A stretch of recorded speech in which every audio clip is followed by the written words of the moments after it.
काही महिलांना वजायना आणि युटरस म्हणजेच गर्भाशय जन्मताच नसतं।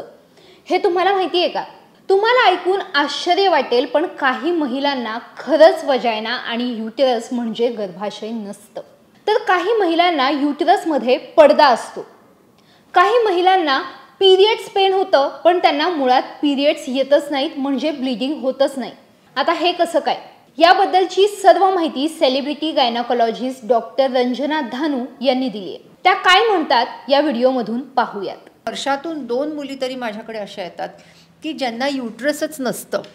तर MKH मेयर रॉकिटान्स्की कुस्टो हाउसर सिंड्रोम म्हणजे काय की त्या मुलींना हा भाग नसतोच, म्हणजे फक्त ओव्हरी आणि ट्यूब वजायना असेल किंवा नसेल, वजायना पण नसतो, पण फिजिकली पाहिलं तर मुलगी एकदम व्यवस्थित मुलगी म्हणून आढळते।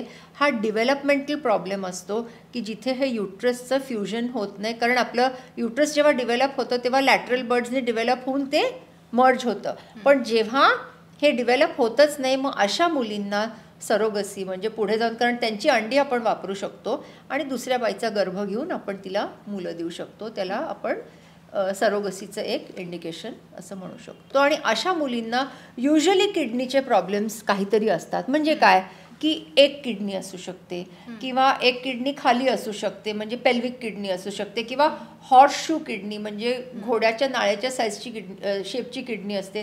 तर ज्या पण मुलींना ॲबनॉर्मॅलिटी युटरसमध्ये असते, म्हणजे अजून पण काही मुलींना काय असतं की पडदा असतो युटरसमध्ये, एखादा सेप्टम म्हणतात त्याला, किंवा वजायनामध्ये सुद्धा सेप्टम असतं, किंवा कधी कधी वजायना पूर्णपणे उघडा नसतो, विच इज कॉल्ड इम्परफोरेट हायमेन। मग अशा मुलींना पिरियडमध्ये पेन येतं पण पाळी आलेली नसते।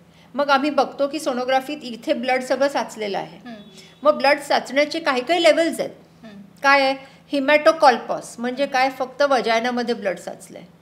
हिमॅटोमेट्रा म्हणजे इथे साचून आता ते ब्लड युटरसमध्ये साचलेलं आहे। आणि मग हिमॅटोसॅल्पिंग्स म्हणजे अजून ते मागे गेलेलं आहे, म्हणजे पूर्ण इथे इथे आणि इथे ब्लड साचलेलं आहे, आणि तिथून मागे गेलं की मग त्यांना पेल्विक एंडोमेट्रिओसिस हा प्रकार सुद्धा होऊ शकतो। तर हिडन मेन्सेस ज्या असतात त्यांना ताबडतोब एक सोनोग्राफी आणि हॉर्मोनल टेस्ट करणं जरुरी असतं। So that's all. तुम्हाला अशी कोणतीही लक्षणं जर दिसत असतील तर लगेचच तुम्ही डॉक्टरांशी संपर्क साधा। आणि हा व्हिडिओ तुम्हाला हेल्पफुल वाटला का? आम्हाला खाली कमेंट्समध्ये नक्की कळवा। जर हा व्हिडिओ तुम्ही लोकमत सखीच्या फेसबुक किंवा इंस्टाग्राम पेजवर पाहत असाल सो लोकमत सखीचं फेसबुक आणि इंस्टाग्राम पेज लाईक करा, शेअर करा।